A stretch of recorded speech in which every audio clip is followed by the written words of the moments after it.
They fired me on a Wednesday, not a Friday like a coward would do. No, they gave me the professional courtesy of being gutted midweek. Plenty of time left to pack up my dignity between meetings and half a stale bagel from the break room. I'd just finished fixing a pipeline issue that would have taken their new golden boy 3 days and 2 panic attacks. I didn't even get a thank you. Just a meeting request from HR titled Touchpoint. That's code for about to remove you like a browser extension. So there I was, still logged into Jenkins, watching the logs roll like a war vet watches the battlefield, when Karen from HR slithered in with her pastel cardigan and crocodile smile. It's not performance related, she cooed. It's just budget realignment. Budget my ass. I saved that company more money than their outsourced CFO with his gluten-free spreadsheets. I built their DevOps from nothing, literally nothing. When I started, they were deploying with a manual checklist and hope. I was the duct tape and caffeine keeping the whole circus running. But sure, let's call it realignment. And just in case you're one of the 97% of folks who've been riding shotgun on these confessionals without hitting that little subscribe button, do me a favor and smash it like you're slapping a broken vending machine.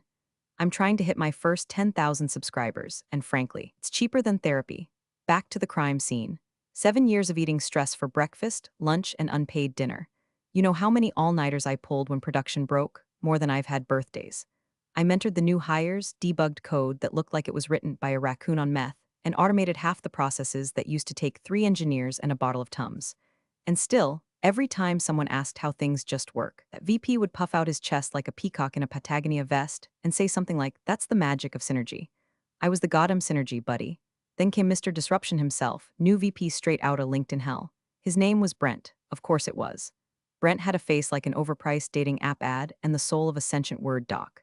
First week in, he called a meeting just to say, let's pivot our culture into an agile forward growth mindset. I wanted to pivot my fist into a drywall. He asked why we were using Terraform instead of some shiny SAW solution with a 12-syllable name that didn't even do versioning.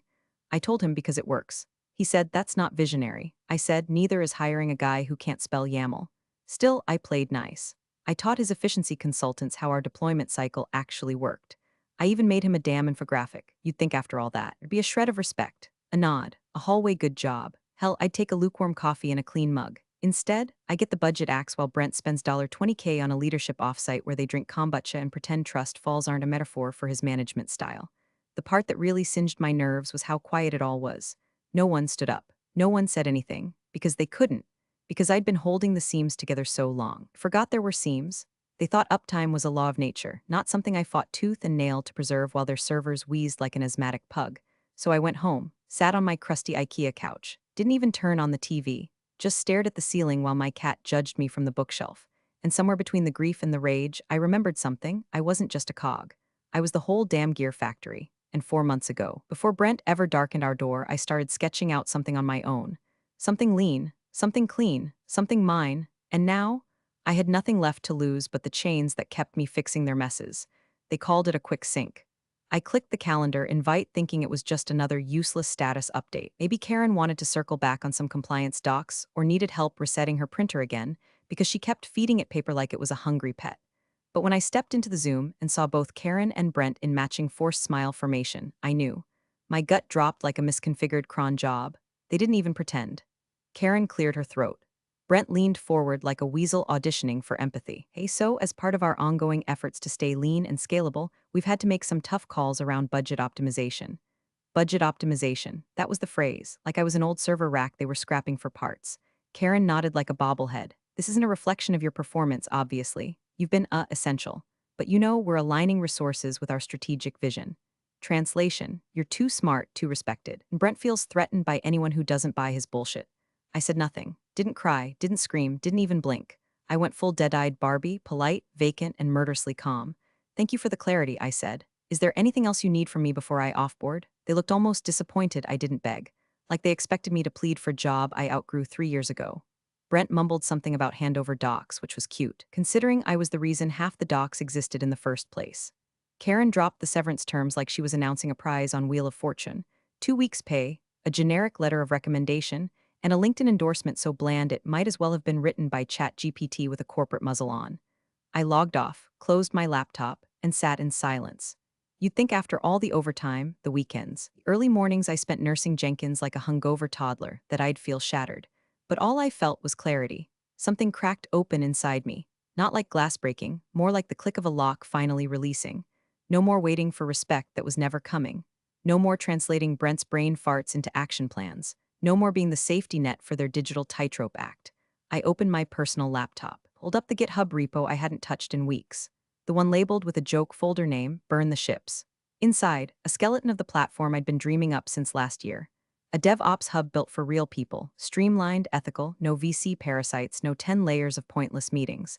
I'd been playing with the code on nights when I had just enough rage to fuel my fingers. Back then, it was a fantasy. A what if now? It was my escape pod. I dusted it off like a weapon pulled from beneath the floorboards. The lines of code stared back at me, half broken but full of promise. I cracked my knuckles, opened VS Code, and whispered the dumbest thing I've ever said aloud. Let's damn go. Because when they stripped me of my title, they freed me from their leash. They thought they were ending something. Nah, they started something. For a hot minute, I almost did what they expected. Applied for a few jobs, brushed up the all resume, polished it until it gleamed like a showroom car I couldn't afford. Seasoned DevOps leader with 10 plus years experience, blah blah blah. Added buzzwords I hated, like synergistic delivery frameworks and growth-focused automation culture, because apparently recruiters love it when you sound like you've been lobotomized by a TED talk. I slapped on a blazer I hadn't worn since pre-COVID, stepped into a glass fishbowl co-working space downtown, and smiled through an interview where a CTO, 10 years younger than me, explained what DevOps really means like I hadn't been doing it since he was microwaving Hot Pockets in his college dorm. After the third interview, I went home and cried in my car. Not because I was sad, because I felt fake. Like I was wearing someone else's skin. I didn't want to build someone else's empire just to get kicked out when it became too efficient. Every time I opened LinkedIn, it felt like scrolling a memorial for authenticity. Former coworkers shilling crypto jobs, engineers lying about loving Kubernetes, and HR girls posting inspirational quotes about resilience next to selfies with ring lights. Meanwhile, I was choking on rage-flavored air, trying not to punch my laptop every time I got a rejection email addressed to Dear Applicant. The bitterness stuck like gum under a server rack, and it wasn't just about the job, it was about them. The way Brent had smiled when I left, like he'd won, like he thought he'd erased me. They had no clue how deep I ran, how many systems still bore my fingerprints, how many fires I had put out while they were busy workshopping slide decks about workflow empowerment. And one night, I got a message. It was from Maya, a junior engineer I'd mentored. She used to hover behind my desk with a notepad full of scribbles and questions. I taught her how to script her first deployment, how to survive office politics, how to breathe through a prod outage without losing your soul. Her message was short. Just one line, I don't want to stay here without you. That hit harder than any layoff ever could. I read it 5 times. The screen blurred. I hadn't cried when they fired me, but I cried then. Because it meant I mattered. Not just to the codebase, not just to the uptime metrics, but to people. Maybe I wasn't redundant. Maybe I'd been the backbone this whole damn time. And for the first time in weeks, the rage melted into something else. Pride. The quiet, stubborn kind that starts in your gut and grows claws. Maybe I wasn't done. Maybe I'd let them convince me I was just a background process. When in reality, I'd been the root user all along. I closed the job boards, closed the rejection emails, shut the lid on my safe path. Then I opened the repo again. I didn't need permission anymore. I had a mission. And maybe, just maybe, I wasn't going to do it alone. It started with a whiskey and an old contact I hadn't spoken to in 2 years. Brent would have called it networking. I called it damage control with ice cubes. The old contact's name was Ron Devine, a last name like it sounds kind of guy. I'd helped him out years ago when his e-commerce startup was being slowly strangled by their DevOps vendor. I'd spent one hellish weekend untangling their spaghetti deployment pipeline, got them stable, and billed less than half my usual rate. Because back then, I was loyal. Back then, I thought goodwill would be returned. Turns out it was. Met in a booth at a dive bar that served burnt wings and dreams on draft. I pitched the idea between sips, not with any performative startup flair, just the bones of it. Simple, lean, brutally efficient. A DevOps platform designed for actual humans. Clean UI, real automation, zero fluff, no gamification, no microtransaction bullshit, no inflated job titles like Code Happiness Officer. Ron didn't blink. He just nodded slow and said, "How much do you need to get it off the ground?" I gave him the number. Modest. Survival mode bootstrapping, really. He chuckled and said, "Double that. You'll burn twice as fast as you think." The next morning, the wire hit my account like a jolt of adrenaline. That same afternoon, I texted Mel, an old college roommate turned lawyer who specialized in startups and occasionally threatened to sue guys on Tinder for fun. We hadn't spoken in a while, but I opened with, "Hey, I need to incorporate a company before I accidentally go full vigilante." "You in?" Mel called me within 5 minutes and said, "Send me your docs. You're not getting sued on my watch." She didn't charge me for the first batch of paperwork, said it was her way of flipping off corporate bro culture. I love her. Over the next 72 hours, I barely slept. I spun up the server, registered the domain, and built the bones of the site, Fair Deployio, a place that wasn't just a careers page but a mission statement. The tagline said, "No politics, no posturing, just clean deployments and good humans." I handwrote every job listing. Didn't bother with recruiter fluff or culture fit nonsense. Just straight talk, no unpaid overtime. No micromanagers named Brent. No useless meetings. 20% above industry average, because you're worth it. I targeted every pain point I remembered. Lack of mentorship, burnout disguised as hustle, being spoken over in meetings by men who just read Sapiens and thought they were philosophers. I knew what pissed people off because I'd lived it, and I knew what they needed because I had given it. Every font choice, every button color, every line of copy, it all came from a place of precision, not performance. I wasn't building a startup. I was building an exit for every burned out engineer too tired to write their own. By the end of the week, the back end was stable, the front end was slick, and the careers page glowed like a bat signal. All that was left was one final integration, my farewell email. But that was a trap I'd set for another day. For now, I stared at the screen and let it settle in. This was real. No bosses, no Brent, no glass ceiling dressed up in feedback loops. Just me, my team to be, and a website ready to flip the whole damn script. The office was already forgetting me before I was even gone. My last day didn't come with a send-off. No cupcakes, no signatures on a farewell card, not even a "will miss you" Slack emoji. Just silence and the subtle whiff of people pretending they didn't see me packing up my monitor arm and whiteboard markers. Brent passed me in the hallway and gave me a smile like a guy who just found $5 in a pair of pants he didn't earn. I logged out of my work account at exactly 5 o'clock p.m. Not a second early, not a second late, clinical, surgical. I left behind a clean handoff document, knowing full damn well they'd never read it. Scripts in place. Documentation tagged. Keys revoked. I final commit pushed with a message that simply said, "Good luck." Then I walked out of that building for the last time, hands in my jacket pockets, wind in my face like the universe whispering, "Now it's your turn." At home, I cracked open my laptop, took a breath, and opened the draft. Subject, thank you. It was short, measured, not a single drop of venom. I just wanted to say thank you to everyone I had the chance to work with these last 7 years. I've learned so much from all of you about resilience, about grace under pressure, and about what real teamwork looks like. If you ever want to collaborate again, I'd love to stay in touch. I'm working on a new project, something small but growing fast. We're hiring, if you're curious, Fair Deployio/career simple, gentle, nuclear. I stared at that paragraph like it might detonate if I hit schedule. My hand hovered over the button, heart thumping like a warning bell, because once this went out, the fuse was lit.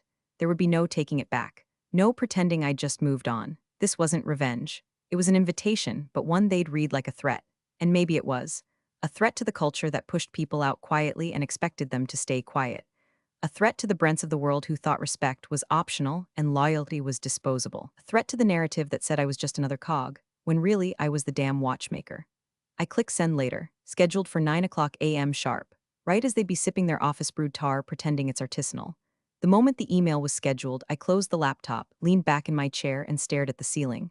My chest was tight, not from fear, not even from pride, but from readiness. Like standing on a rooftop right before the jump. Toes over the edge, wind in your teeth, knowing there's no more hesitation left to burn. Let them read it. Let them feel the shift in the air. Tomorrow, everything changes.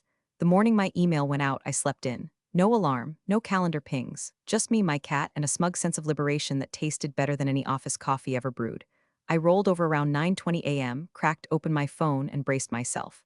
At first, nothing. No notifications. No DMs. Not even a good luck from the handful of people I thought might say something. My stomach dropped just a little. Maybe I'd overplayed my hand. Maybe they really had moved on without blinking. Maybe 7 years of blood and brain power had been just another disposable asset in a company PowerPoint. But then, like a drip from a leaky faucet, the first Slack ping. "Maya, the junior I mentored. Fair deploy is you? You sneaky legend." Just applied? I told Daniel too. We're both kinda. Done. Ping, ping, wait. Is this real? 20% more and fewer stand-ups. Are you hiring or starting a cult? Tell me the part where I don't have to sit through another Brent Vision Board meeting and I'm in. I laughed, out loud. Alone in my kitchen with half a bagel in one hand and a tide of vindication rising in my chest. One message turned into five, five into 12. Most just testing the waters. But by Thursday at lunch, I got the messages. From 3 separate engineers I respected, one of whom I didn't think even liked me when we worked together. "Hey, just gave notice. Hope that job listings still live." Brent just asked me what infrastructure as code means. That was the final straw. Applied. Signed the offer. I start Monday. I'm free. That word hit different. And the best part, I hadn't asked them to leave. I'd given them the door and they'd walked through it on their own. No coercion. No pitch decks. Just a quiet, gentle offer to do something better. Meanwhile, inside the old fortress, the walls were cracking. My LinkedIn lit up like a Christmas tree. People I hadn't spoken to in years were liking the email screen grab someone had anonymously shared in a private industry group. Brent must have felt the tremor, because by Thursday evening, I got a screenshot from an insider. VP Brent and Hash General. Hey team, let's all hop on a quick sync tomorrow to talk about retention strategy and alignment moving forward. Desperate. HR started booking one-on-one wellness check-ins. They'd never once checked on our mental health before, but suddenly everyone was a priority. Another insider messaged, it's like rats on a sinking ship. People are scared to even open their mouths in meetings now. Brent sweating through his undershirt. I didn't reply. I didn't gloat. I didn't even celebrate publicly. That wasn't the point. I wasn't trying to torch anything. I was building a lifeboat. The fact that it was floating while theirs was taking on water, that was just physics. Still, I stayed cautious. This wasn't over. Brent was the type to retaliate when wounded. He'd spin the story if he could, try to make it seem like I'd poached or manipulated. That's the beauty of quiet rebellion. You don't need to swing when gravity's already doing the work. So I made tea, sat on my porch, watched the sunset while Slack pings kept coming. And for the first time in years, I didn't feel tired. Saturday morning, I was in sweats, halfway through folding laundry that had lived in the basket for 3 days, when my phone buzzed with a LinkedIn alert. I almost ignored it, thought it was just another congrats on your work anniversary from some bot in a suit, but something about the subject line made me pause.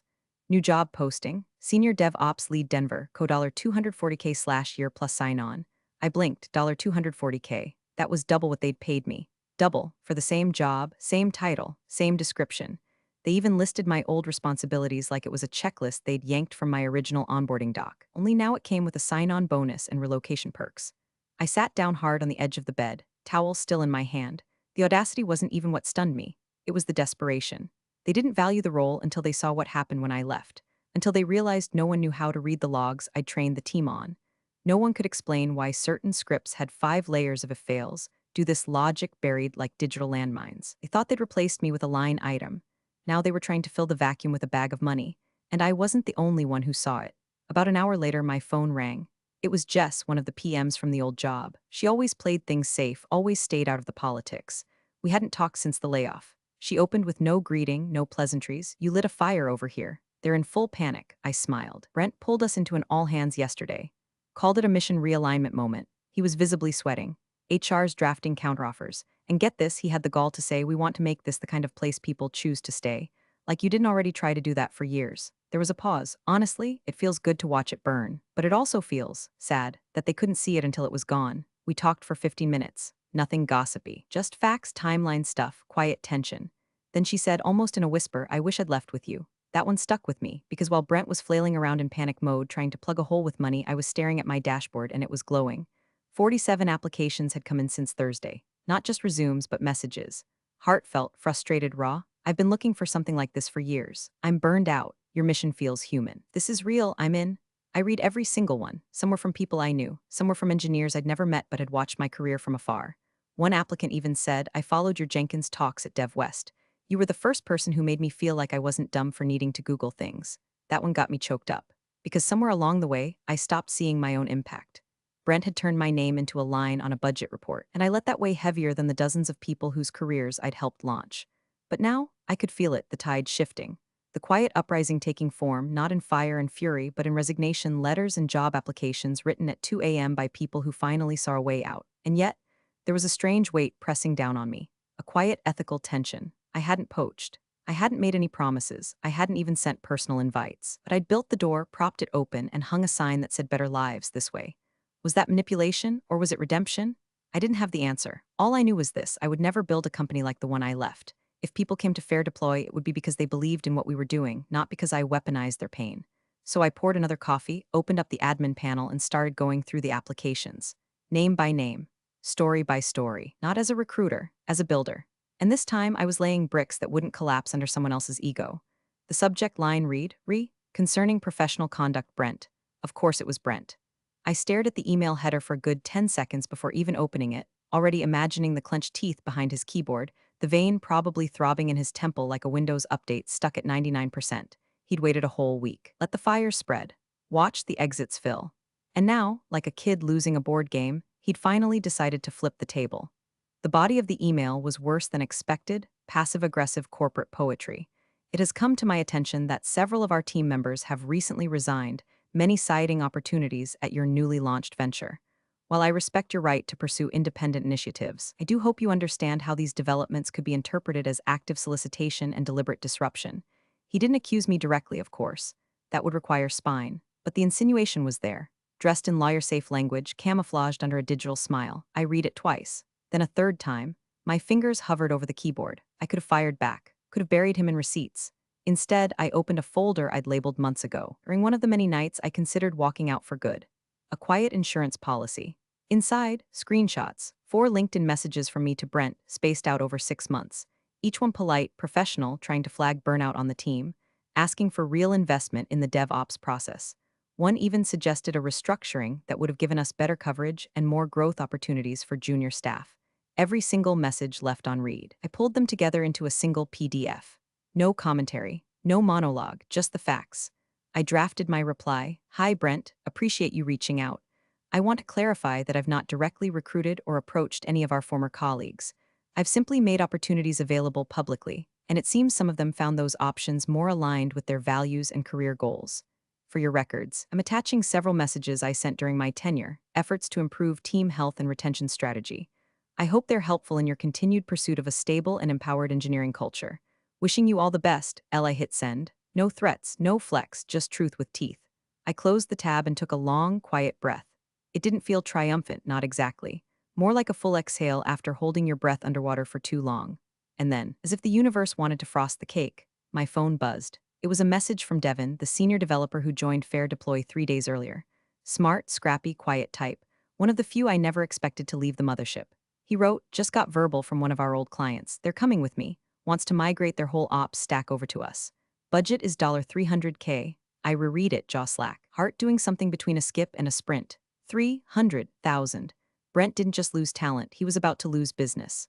A client I'd once onboarded personally, who'd been ignored for months after I left, was now walking right into our shop, ready to pay for the kind of attention and clarity they never got over there.